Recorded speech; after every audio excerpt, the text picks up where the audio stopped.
الحمد لله والصلاة والسلام على سيدنا محمد وعلى آله وصحبه أجمعين. أعوذ بالله من الشيطان الرجيم.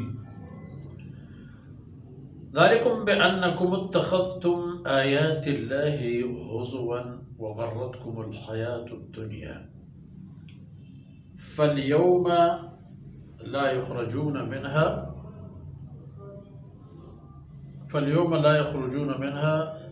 ولا هم يستعتبون.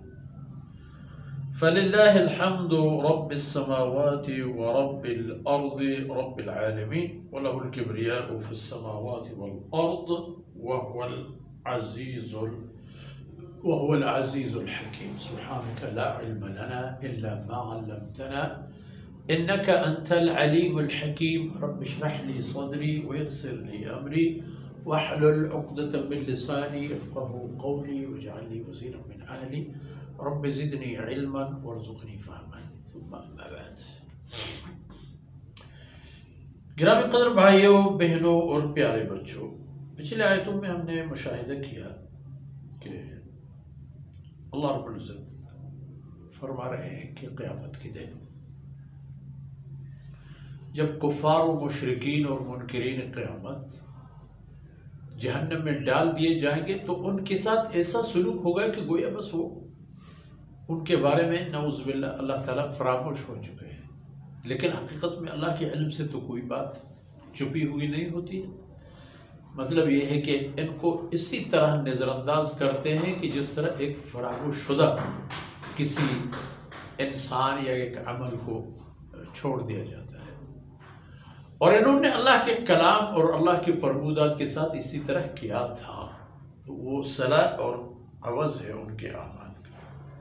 فرمایا ذالکم، تمہارے ساتھ ایسا ہوگا تو اس لیے ہوگا کہ بِأَنَّكُمُ اتَّخَذْتُمْ آیَاتِ اللَّهِ هُزُوًا۔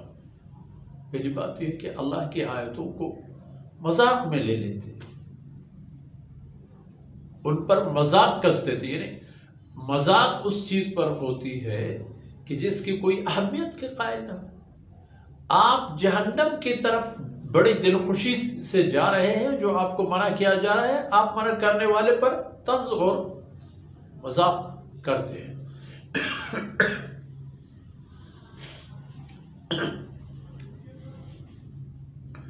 وَغَرَّتْكُمُ الْحَيَاةُ الدُّنْيَا،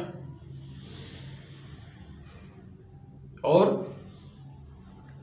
تم لوگوں کو دنیا کی زندگی نے فریب میں ڈالا، بس یہ خوشیاں دیکھ لی، یہ چمک دمک دیکھ لیے، جدید وسائل بیچ میں آ گئے اور آپ ان کے مالک ہو گئے، یہ سب چیزیں دیکھنے کے بعد غرت کو دنیا نے تمہیں فریب دیا۔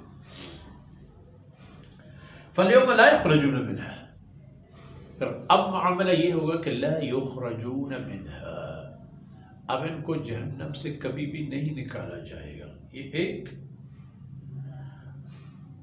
وَلَا هُمْ يُسْتَعْتَبُونَ، اور نہ ان کی کوئی عذر اور لان تان کر کے ان کے لان ملامت کو قبول کیا جائے گا کہ چلو بس جاؤ، نہیں، ان کو معاف بھی نہیں کیا جائے گا، ان کو جہنم سے نکالا بھی نہیں جائے گا، ان کو کوئی عذر بھی اگر پیش کرنے کی جرأت و جسارت ہو تو اسے بھی قبول نہیں کیا جائے گا۔ تو آخری بات جو ہوگی وہ یہ ہوگی، سن لے دنیا، سمجھ لے دنیا، جان لے دنیا کہ عاقبت الامر، معاملہ یہ ہے کہ فَلِلَّهِ الْحَمْدِ، ہر طرح کی تعریفیں، ہر طرح کی ستائش خاص ہیں اور لائق ہیں اللہ رب العزت کی ذات کو، جو رب اور پالنے والا ہے آسمانوں کے اور جو کچھ ان میں ہے، زمین کی اور جو کچھ ان میں ہے، اور عالمین، رب العالمین، پورے کائنات میں جو ہے، جو کچھ ہے، حیوانات، جمادات، نباتات، جو کچھ سمجھ میں آئے نہ آئے، وجود میں آئے نہ آئے، دیکھنے میں آئے نہ آئے، ان سب کا رب اللہ کی ذات ہے۔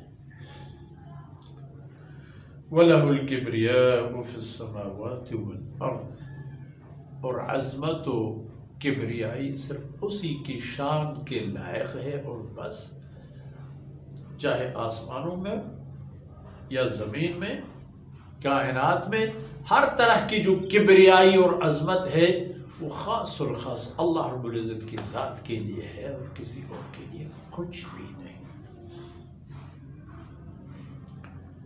اور وہ ذات العزیز ہمیشہ غالب،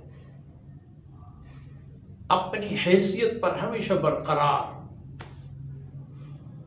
نہ تو سمجھوتا کرتا ہے اس حوالے پر اللہ رب العزت، اور نہ کائنات میں اسی طرح کی کوئی طاقت آ سکتی ہوگی کہ وہ اللہ رب العزت کی اس شان اور حیثیت کو چیلنج کر سکے۔ عزیز ہے اللہ، اور عالم کے مسائل میں، انسانیت کے مسائل میں، انسانیت کے اچھے اور برے میں اللہ رب العزت کی جو فیصلے اور اللہ رب العزت کے ان کے ساتھ جو رویہ ہے وہ حکمت کی بنیاد پر ہے۔ جب ایک آدمی ہم قریب آ رہا ہے اور جو کا تو مکمل خود عذاب میں گر جاتا ہے اور پھنس جاتا ہے، پھر اس کو رہنے دو، یہاں 2-4 دن کی جو اپنے پسند کی عیش عشرت یا نافرمانی جو چیز اسے اچھی لگے کر لے، عاقبت اس کے لیے جہنم ہے۔ اور اگر جہنم نہیں چاہتا ہے تو کلمہ لا الہ الا اللہ محمد رسول اللہ اس کے لیے موجود ہے۔ اس کلمہ کو پڑھے اور اس دین کو لے اور اس نظام کو اپنائے اور اس طرز زندگی کے مطابق اپنے آپ کو ڈالے اور مانگے ٹھیک ٹھاک۔ وہو العزیز الحکیم، حکمتوں کے مالک۔ تو میرے بھائیوں، ان معروضات کے ساتھ ہی سورہ جاثیہ کی سورہ مبارکہ بھی ختم ہو گئی۔